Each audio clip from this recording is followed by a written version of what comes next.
Hello, and thank you for joining us for the session Spirituality in the Cancer Journey, a conversation between chaplains. A serious cancer diagnosis can strengthen or challenge our faith. Please join our two hospital chaplains for a discussion on spirituality in the cancer journey. Our speakers for this session are Reverend Amani Laganor and Reverend Dr. Michelle Jackson. Reverend Laganor is a manager in spiritual health and education at Northside Hospital, and Reverend Jackson is the lead chaplain of spiritual health and education at Northside Hospital. You can view their full bios in the event platform. Thank you for being here, Reverends Laganor and Jackson, and we now will turn it over to you. Hello, my name is Amani Laganor. I'm an ordained minister in the United Church of Christ, a chaplain, and the manager of spiritual health and education for the Northside Hospital system. I'm also a professional performance coach and an ACPE certified educator for spiritual leaders. I've worked in healthcare, chaplaincy, and administration for well over a decade, and I'm just overjoyed and honored to be with you all today for this presentation called Spirituality in the Cancer Journey, a conversation between chaplains. Hello, I am Michelle Jackson. I am a doctor of ministry and an ordained minister in the African Methodist Episcopal Church.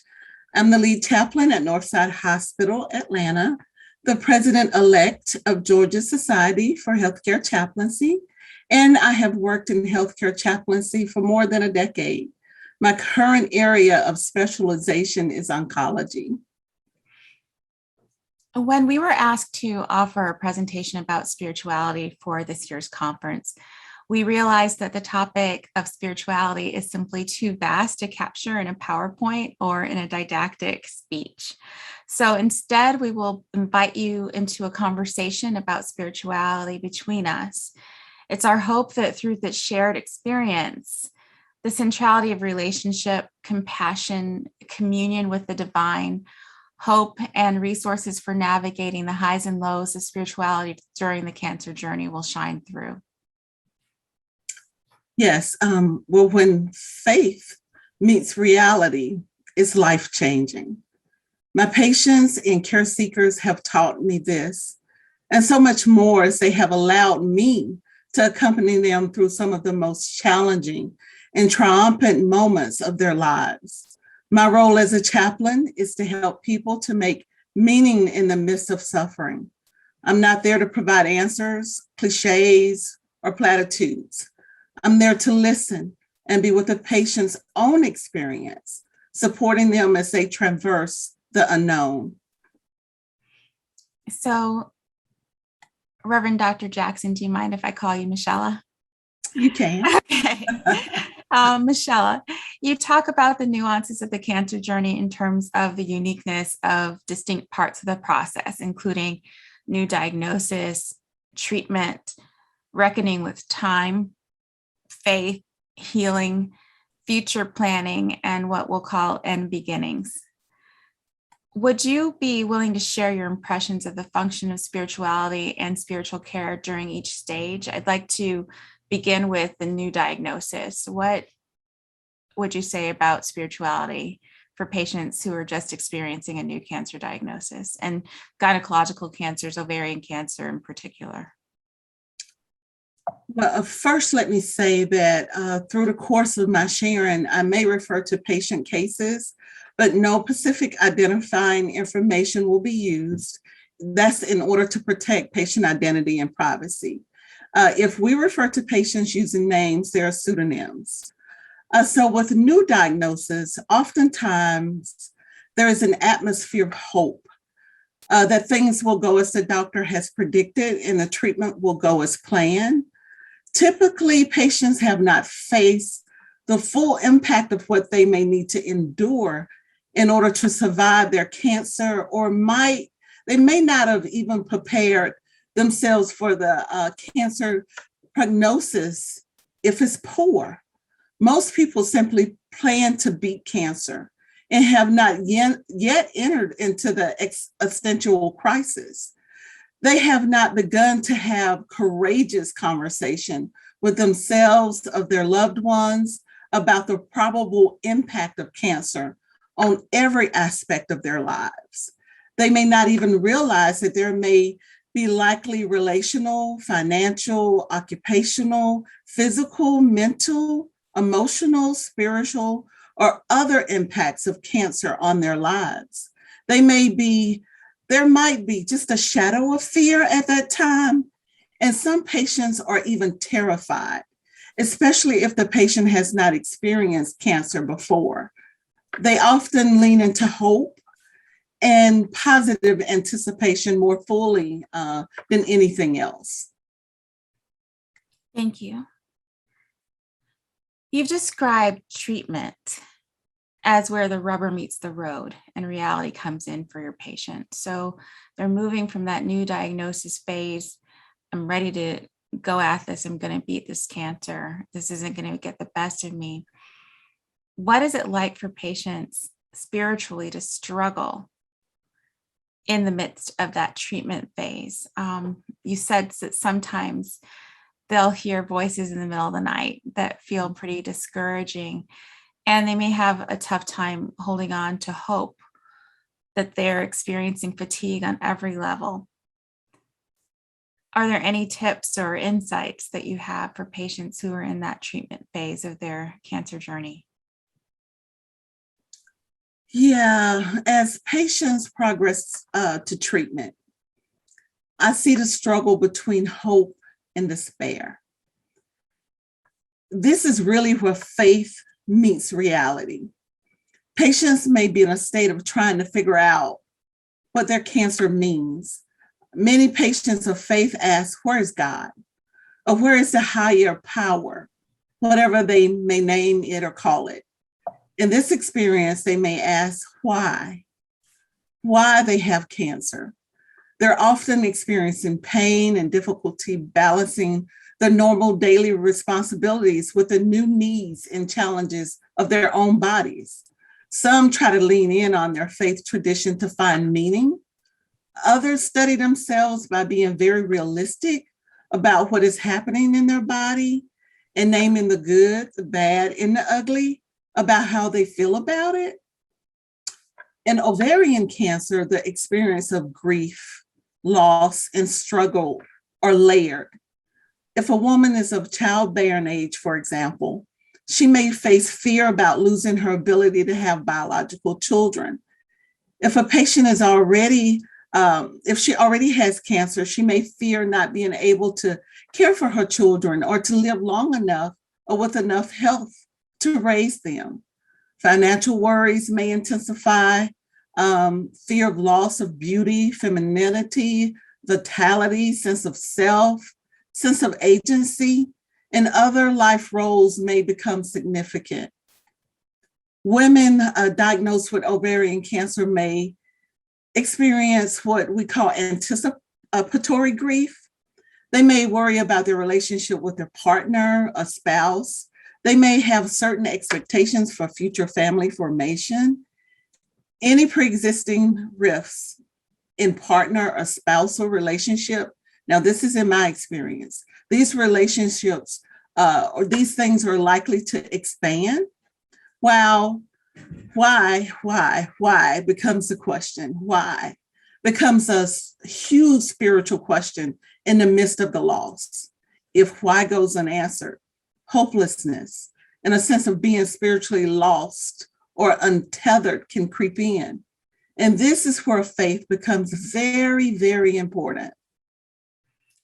Thank you for that. And thank you for normalizing that, because I think sometimes the burden that women put on ourselves to try to pretty it up, even our cancer, to try to make it look like everything is okay for everyone around us, can cause pressures that are, adding an extra burden to an already burdensome situation. Absolutely. And so I want to talk a little bit about what you mean about faith in the midst of all of this. You said this is where faith becomes very, very important, when that idea of who you thought you were, what you thought your life was going to look like, starts to get a little bit more nebulous and a little bit more shaky. And you're dealing with this new diagnosis, but also these incredibly difficult treatments, often difficult treatments. What does faith mean in the middle of all of that? I'll tell you from my own experience in chaplaincy and working with oncology patients in particular, it's been helpful to think about faith in a more expanded way than sometimes I'm invited to think about faith as a minister, as an ordained minister. When I think of faith as a chaplain, I recall Paul Tillich's definition of faith as our ultimate concern. It is what means the most to us. We find our faith located in what matters most. I also think about the peace that passes all understanding that can come in the hardest and the darkest of nights of the soul. I think about faith as wrestling with God. That also, for some, is not seen to be in bounds, but for me, walking with people through tragedy, through illness, and through triumph too, I found that wrestling with what they believe is most holy and most high is an important factor in helping to feel like their spirituality can be resilient and not completely shatter inside of their cancer experience. When I talk about wrestling God, I mean asking God questions that I can't begin to answer for myself, and feeling free to lament, to cry out and express my disappointment, express my grief, express my anger and my sadness, cry on the floor and just say, this is too much for me. I don't know if you heard this a lot when you were a young chaplain. You're still young, okay? But when you were a younger chaplain, I don't know if you heard patients say things like, you can't question God. Yeah. God won't put on you more than you can bear. Does that sound familiar? Yes. And I saw so many people just kind of holding on like they're on a roller coaster ride, just trying to grit their teeth and white knuckle their way through tragedies, misery, illness. I'm just thinking about cases as I go. So it just took me back. What helped me most, I think, at that stage of my chaplaincy and what I still draw on now is the wisdom of prophets, sages, priests, rabbis, pastors, monks, shamans, people of faith all over the world who have said and demonstrated through their holy scriptures that you can question God. And there's a difference between asking divine questions or asking questions of the divine and questioning the existence of the divine. For me, God is big enough to handle that too. But that relationship, I know something's off in my relationship with my spirituality if I clam up, if I'm no longer asking those existential questions. It also helped me to do a little bit more study, and this is really for kind of people in more of the Judeo-Christian model of faith. In the Christian scriptures, it never says that God won't put more on you than you can bear. It says God won't tempt you beyond what you can bear. That was so liberating for me.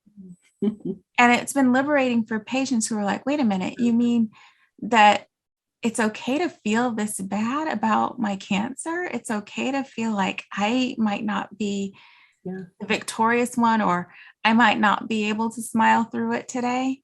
And I say, yeah, absolutely. You are a human being. And this is, I hope, one of the hardest things you'll ever go through. It's one of the hardest things most people ever endure. So faith, getting back to that question, faith is, I believe, a very individual thing. I've noticed when patients can identify a source of their faith, that they can reach for resources that are benevolent and loving in themselves and others, and they can practice more self-compassion when the going gets really hard. Sometimes the outcomes of patient cases where faith is their guide and more essential to them than maybe the scientific process of what they're going through, the whole cancer journey and what it means becomes more nuanced, becomes deeper, it becomes more subtle. They become more present in it. And it moves beyond this idea of simple physical survival, which is important, don't get me wrong, but it gets bigger and thicker into what kind of life and legacy do I want to have? How do I want to spend these precious moments that I have? And what does it all mean? For many, peace, reconciliation with their loved ones, a sense of transcendent experiences of grace, more likelihood to go outside and watch the sun rise or set happens. And so that's just some of the landscape of faith for me. What does faith mean to you? Amani, when you asked about it, this is what came to mind, my personal journey with faith. For me, faith is choosing to trust God with everything concerning me, my health, my family, and all that I hold dear. Faith is trusting that God is a very present help in time of trouble. And that may sound familiar. It's from the 46th division of Psalms. Faith helps me to search for and find resilience within the deepest part of my mind, body, and spirit. Faith is the anchor that keeps me from sinking in despair. It helps me to breathe when my situation invites me to stop. Faith is my breath. Faith is the substance of my hope. So some patients, especially those who believe in an all-powerful God, a God that does not allow bad things to happen to good people, may look inward and begin to blame themselves, looking for things that they must have done to deserve such a cruel disease. They may resort to piety or repentance, trying to make themselves as perfect as possible so that God will heal them or forgive them of whatever they think they must be guilty of to have this dreadful and disease called cancer. While it is true that we can make some lifestyle choices that are healthier than others, I believe that no one deserves cancer. I do not believe that cancer is a guilty verdict on anyone's life. That is so profound and so important. And I hope that if our listeners get anything out of our conversation, it's this: you are not guilty. I believe that to the depths of my being. It's so important. When we add that extra layer to our suffering that says, oh, well, we must deserve this. It's so much harder to find hope and to lift ourselves out of it. When we say, you know what, I am a divine part of the breath of God, or if you're in a different belief system, I am stardust. I am part of this remarkable cosmos. I'm part of the movement of the universe. I am entirely unique. Those sorts of affirmations, those sorts of invocations of something beyond us, something that's an inpouring spirit that says you are not guilty, can help us to live and to live as long as we live, however we live. One of the things that's been helpful to me in this vein has been the noble truths of Buddhism. And one of them is that everyone suffers. Everybody has a different theology of suffering. And it's very interesting as a chaplain to kind of see what people believe about suffering. Do they believe suffering comes as a test? Or is it training for something? Is it a mystery? Does it have no meaning? You know, there are so many different buckets that go beyond that. But how you assess and move in your embedded belief system, what you grew up in, your experience, your life experience, and you reflect on all of that based on now this journey with cancer, getting to think about a little bit, how am I organizing my thoughts around suffering in general, can sometimes help a patient to find their own way and their own path. And I'm not espousing one over the other. I'm just saying, just doing a little bit of excavation in that area can be very helpful. One of those noble truths is that everyone suffers, as I said. And for me, just the ever presence of suffering as a part of the human condition is part of that not guilty verdict. It's that I don't know of a person who does completely escape this life without some form of suffering. And at the same time, most religious traditions that I know of say, if in the midst of this, we can become more compassionate, both self-compassionate and compassionate to others, more loving, more kind, that's the best we can do. And that to me is a form of hope. Mm-hmm.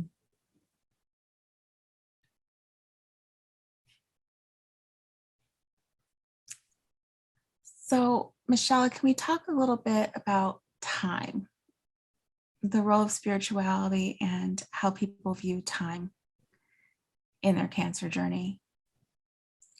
Yes.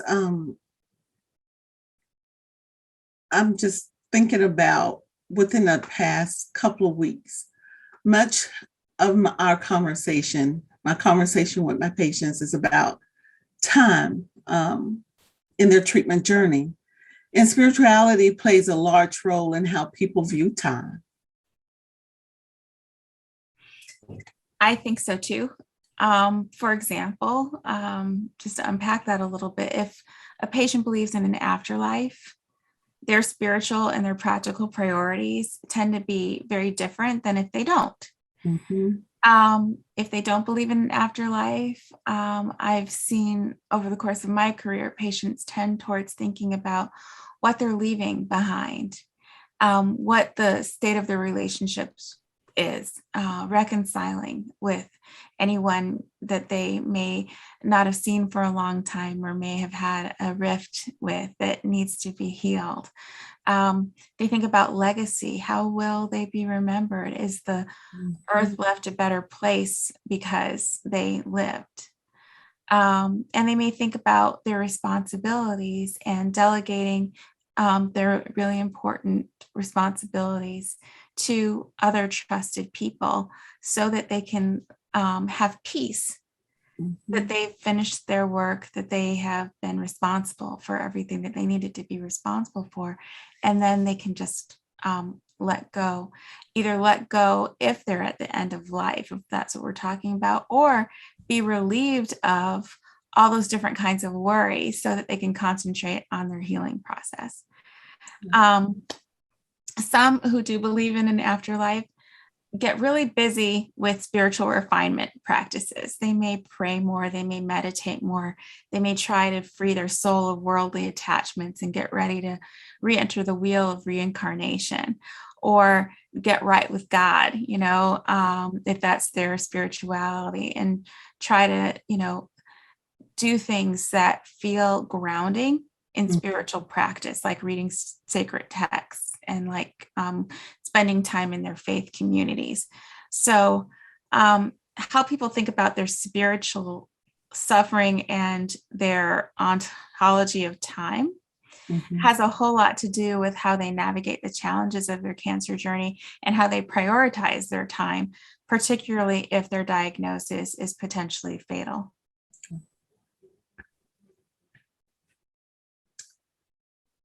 Yeah, as you were speaking, a story came to mind. When I was doing a routine visitation on oncology, I was with a patient in the room when the doctor came in to give her the news that they had done everything they could for her in her treatment, but unfortunately the treatment didn't work. And the doctor told her she had less than 3 months to live. The doctor said how sorry she was, and then she turned on her heels and left immediately. The patient sat there in shock. The color left her face, and it seemed like there was no air left in that room. She was in disbelief. And in that moment, after she collected herself and gathered her thoughts, she turned to me and she asked, "What am I supposed to do?" In that moment, we both knew that time was precious. So I invited her to think in that moment about how she wanted to live. And she got it immediately. And she talked through practical things like you just mentioned, like getting her business in order, what she wanted to leave her grandchildren, and who would care for her dog. These were the things that were closest to her heart. And after we talked about what she wanted to do and how she wanted to live, we spent some time talking about her preferences for her final arrangements. Would she choose hospice? Would she want to go home when she passed away? Would she want to be surrounded by her loved ones in her own bed? In a moment where her world seemed to spin out of control, it was orienting and helpful to share both feeling and practical plans that ultimately calmed and empowered her. To some, it may seem like the conversation happened too soon, but this patient needed to engage in that moment. And I was honored. I was honored to accompany her in that way. It's beautiful. It's so hard. Mm. And right now I'm just imagining you in that moment and how steady you had to have been facing that diagnosis alongside her. Yeah. And how your heart must have felt in that room as you were in that critical moment with her, that crisis with her. And especially, because I know on your floors at Northside, you're often with patients for a long period of time. You get to know them, you get to know their families. These are not generic faces. They never are. These are people who come to mean a lot to you. And so it's hard. It's hard for you too. Mm-hmm. I'm wondering about what you do if patients lash out at you. What if it's not this nice, neat, beautiful scenario where she is immediately ready to cope and move into a planning mode? What happens if they get angry, and how does spirituality work in that space? Has a patient ever lashed out at you, Michelle? Oh, yes. I was thinking, transitioning from that patient that embraced me to the one, that lashed out. And let me say this clearly, that I know when that happens, that they're not lashing out at me personally. In my experience, those moments of lashing out are really about their disappointment with God. I remember a patient that screamed at me to leave the room more than once. I mean, I just walked in, had a moment to introduce myself, and she was like, "Get out." But in that moment, I realized that God, in her mind, maybe that God did not show up in the way that she expected. And she was furious and devastated. But this doesn't mean that she would remain angry or continue to lash out. It was for a moment. So I waited for her to finish, because in that moment, I represented God. And my way of caring for her was to stand there and to listen to the anger that was really directed towards something much bigger than me. So when she finished, I exited the room. But I pray she felt some relief from her spiritual distress about the person's relationship with God in that moment. Mm-hmm. Yeah, it's reminding me of a story from early on in my chaplaincy, where something very similar happened to me. And I remember feeling like I'd been kind of hit in the chest, like, oh my goodness, this is actually another oncology patient. But the patient was a young husband, and his wife had just received a terminal diagnosis for him. And she was understandably just devastated. And when I introduced myself as a chaplain, she screamed at me and she said, "I don't want to see you. I don't want to talk to you. I don't want to talk to God.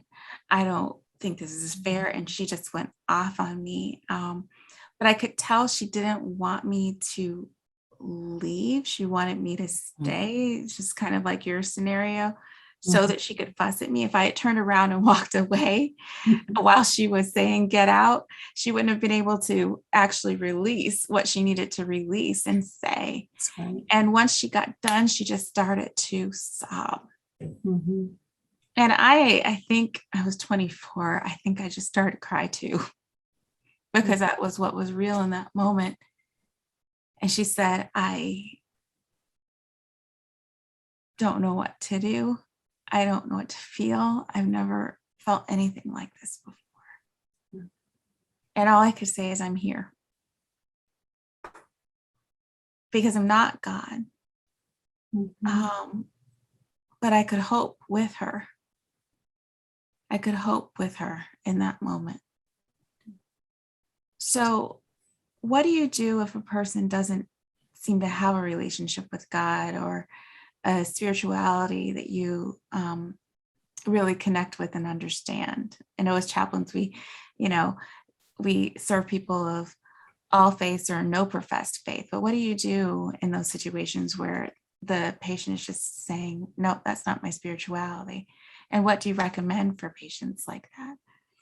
I'm glad you lifted up that we care, because the assumption is when we walk in the room that we're there for Christian patients only.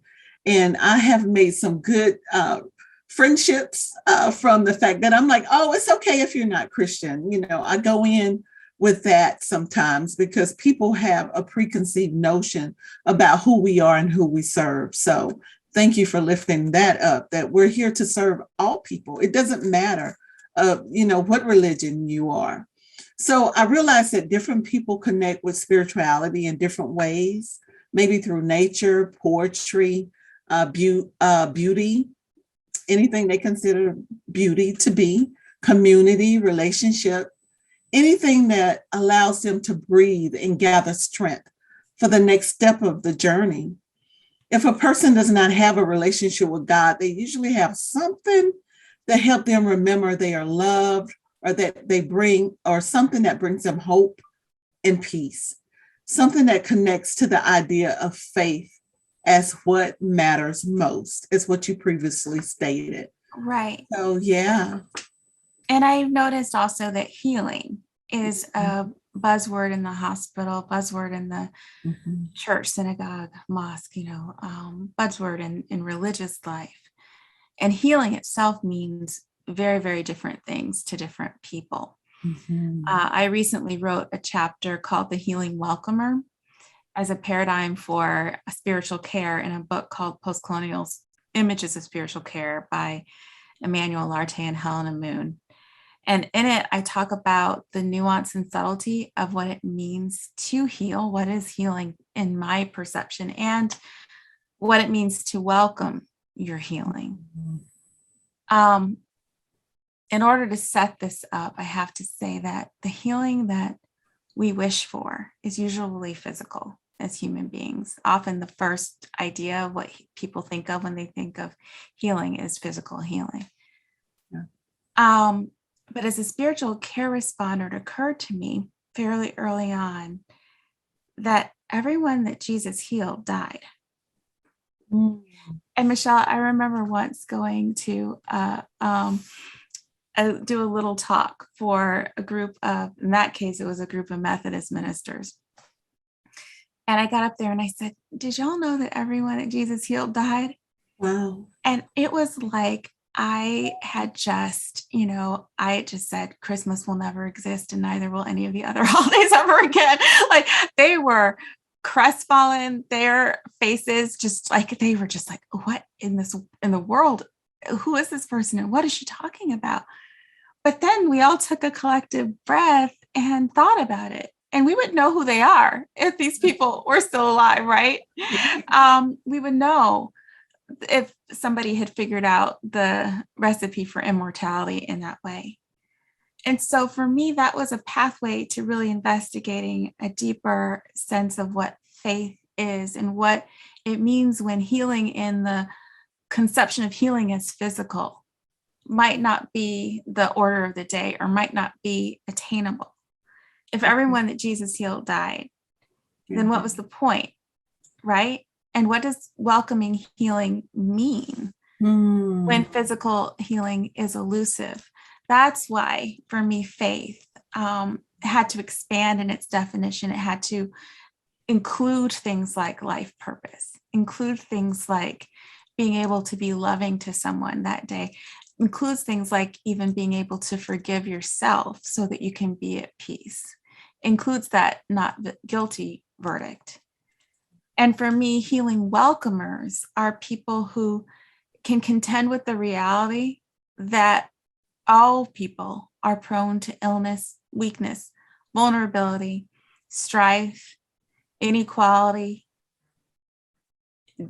that we're all in need of dignity, that we all want to be happy for the most part.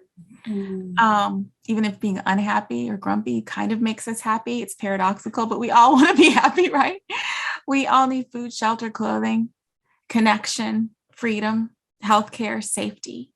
So welcoming healing begins to get bigger and bigger. It gets to, how am I going to caretake nature? How am I going to employ righteous anger to fight my disease?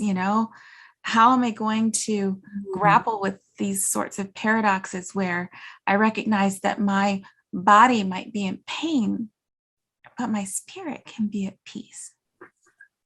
How do I confront that kind of mystery? Spiritual faith sometimes improves in the midst of physical weakness. And I don't think that means that we welcome weakness, frankly. But to recognize the realities when we are weak, as all human beings are at some point, and be able to seek out spiritual strength in those moments, it's a pretty deft faith move. Are you going to connect to that which matters most to you? Or are you going to disconnect completely from any form of joy? Is there a breath that you can take that day that might be a little bit more cleansing and give you a little bit more space to even begin to believe that you are worth love, worth mercy? All of that is spirituality to me in the midst of welcoming healing. And welcoming healing for me includes dying. There was a patient who taught me a lot about that. Again, early in my career, there are all these lessons. I'm still learning. I'm learning all the time. I hope to learn. But I got some real doozies really early on. And this lady, I met when I was on call. Chaplains have residencies a lot like doctors. For those of you who don't know our path, after we do our master's degree training and our ordination, or the equivalent depending on our faith group, there is a residency program that usually lasts at least 1 or 2 years. And after that, further training to actually become a professional chaplain. And so I was in my training process. I was exhausted. I'd been on my feet all night. And I got called to a cardiac code. This is the first patient that I've ever met that was fully alert and oriented right after she coded. And she was mad. She was real mad. She was fussing loudly. And I was kind of pinned to the door because I didn't want to get in the way of any of the doctors or nurses that I thought were more important than me, honestly, in that moment. And I didn't want to get in the way of her fussing, and make things worse. But she looked across the room at me as she was screaming at the top of her lungs, "I want to go home. I want to go home. This is just like killing a person. I want to go home." And she looks across at me and she goes like this. So it's like gravity pulled me towards her bed. And I stood by the side of her bed. And she looked at me like she was looking through me. And she said, "I want to go home. They won't let me go home, and I want to go home." And the doctor was staring at me. The nurses were looking at me. They were doing their work, but I could tell they were wondering who I was and what was going on here because I hadn't introduced myself yet as a chaplain. They might have read my badge, but I hadn't introduced myself. And I said to her, which home? Because I was kind of hedging a little bit. She squared her gaze at me and she looked again right through me and she said, you of all people should know which home. It was like standing there as a spirit and not a body. It was just, she saw me and she said, I want to go to my heavenly home and these people won't let me go. They just keep bringing me back. Mm.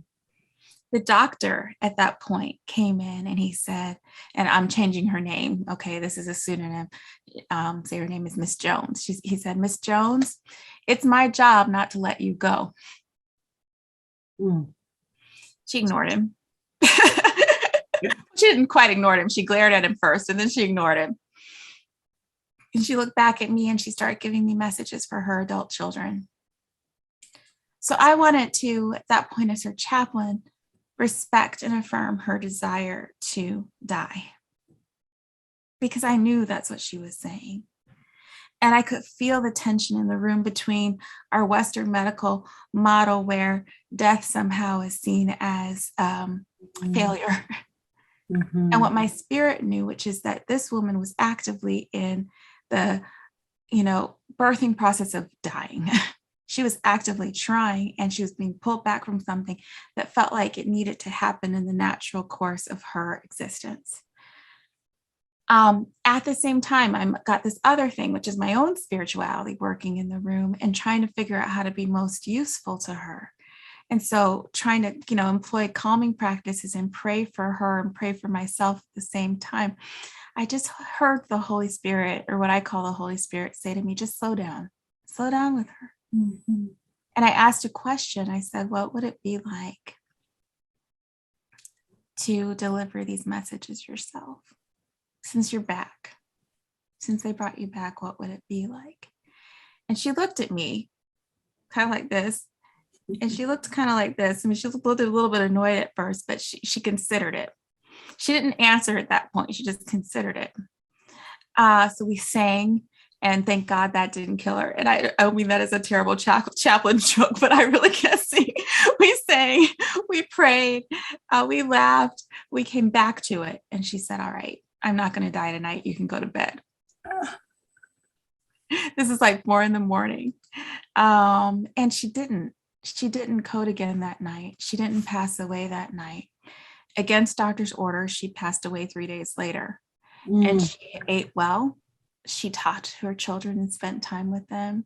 She passed away on her own terms. And for her, dying was a part of healing. And so just as we kind of thicken the idea of what faith is, I think it's important when we're talking to people who are going through the cancer journey to thicken the idea of healing. It can be that beautiful, beautiful relief of cancer. And that's honestly what I pray that it will be for everyone that hears us today. Mm-hmm. I even pray for miracles on a daily basis. And I believe that they happen. At the same time, just like those miracles that Jesus did, I don't know that it's that temporary relief. Since it's not an if we're going to die, it's a when we're going to die for all of us. This is about how those relationships with something that's greater than us, how those relationships between us govern how we move and how we are in the world. Mm-hmm. So any ideas about healing or things you want to add to that, Michelle? Oh, that was beautiful, Amani. I was just caught up in the story and the invitation to welcome my own healing. So no, I wouldn't dare add anything to it. Well, we're preachers from the South, so I got a little carried away. Forgive me for that. Yeah. I know that we wanted to end with not a exposition about spirituality, but a spiritual experience and a blessing.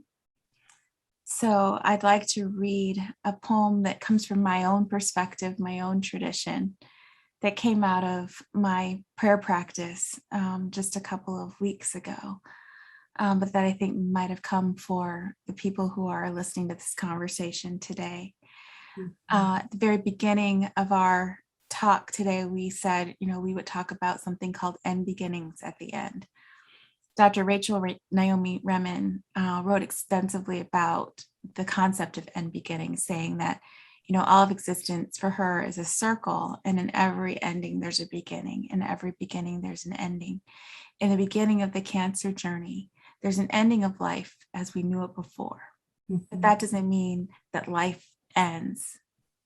It means that there's a beginning of a new reality that we are invited into, and our spirits are invited into that with us. So this poem is our final blessing for today, and it's called Begin. I once met a creator, a maker of many things. Will you build me a roof? I asked. No, but I will build you wings. As she stirred mortar made of earth and straw, I ventured, will you build me a well? No, but I will guide you to living waters that no one can buy or sell. Will you help me make a fortune? I said, suddenly desperate and confused. You are a master builder. Please make me something I can use. She looked at me with kindness. Why ask for things so small? I want to build you hope and a future when you ask but a roof and a wall. According to my will and glory, I want your blessings to be complete. For that, you'll need these wings, not mere hands and feet. But I'm afraid, I said. What if a strong wind should blow? If I can't control those wings, I could lose everything I know. Don't fret, just follow me. She smiled, offering some daily bread. This is not a journey to control, but one on which you must be led. I felt a quickening in my gut, a strange warmth within my chest. And though I wanted to turn away, a quiet voice inside said, rest. Yes, rest, she echoed knowingly, as if she heard my spirit aloud. Allow me to help build your life as art and service of which to be proud. You ask me for a plot of land when I can only give the world. You ask a mere well of one from whom rivers and lakes unfurl. You ask me for a roof when I long to build you wings and sky. You ask me to be your answer when I am just your reason why. Open your hands, she said. I have a gift for you. Wanting to extend, still I retreated. I'm afraid of what you'll do. What if the gift you have for me is too heavy for my hand? What if it's like those wings, too powerful to command? To receive this offering, I ask only that you have a little faith. I seek not to harm, but love. Love will keep you safe. Extending my hand, I was transformed, overcome by peace and joy within. For the gift was a new heart and a single word, begin. Thank you for joining us in this conversation. So I'll leave with you an invitation to welcome your healing, to welcome whatever brings your heart joy, to welcome whatever causes your spirit to rejoice, and finally, welcome whatever helps you to fight off fear and give you a peace of mind. Thank you. Thank you.